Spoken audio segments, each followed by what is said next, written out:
control the media, the Jews control whatever it is you don't like today. It's a little bit more subtle, and I think, therefore, in a sense, more dangerous, because it focuses on the legitimacy of Israel itself, that Zionism itself is a form of racism. Yeah, but you see so much, people afraid to say anything about Islamic extremism, right. Yet they have no problem going out and protesting the Jews, which is just astounding to me. Well, in part it's because the Jewish people have exactly one country in the world, Israel, so it's very easy to focus the anti-Semitism. When we repealed the UN General Assembly resolution that equated with Zionism with racism in 1991, I actually thought the problem was going to go away.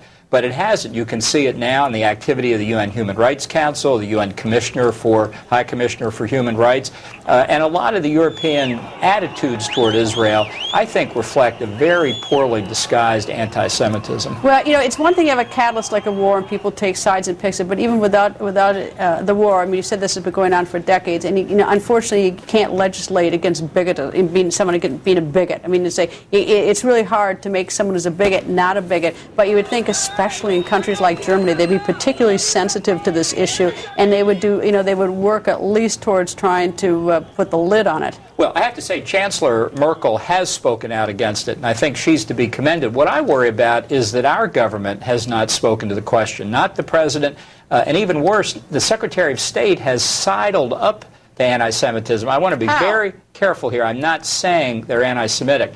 But some months back in Israel, Secretary Kerry said, if the Israelis don't make concessions to the Palestinians, who would be surprised if efforts in Europe to delegitimize Israel through the so-called boycotts, divestiture, and sanctions movement didn't grow? In effect, I think giving them a green light. That's a very dangerous approach. Is that, though, just, people have a poor choice of words, and sometimes they're sloppy in what they say, and it comes across as perceived as being something that's never intended. There's a big difference in saying, instead of being sloppy and clumsy in what you say, and taking to the streets and marching up and down with a poster. Well, the question is, who is giving the attitude that they'll be receptive to the notion that Israeli actions are illegitimate, that the Europeans and some in this country would like to say that Israel's mere presence on the West Bank is somehow illegitimate, as if winning a war doesn't count for something. There's a whole background to this that has allowed an amount of anti-Semitism in Europe to manifest itself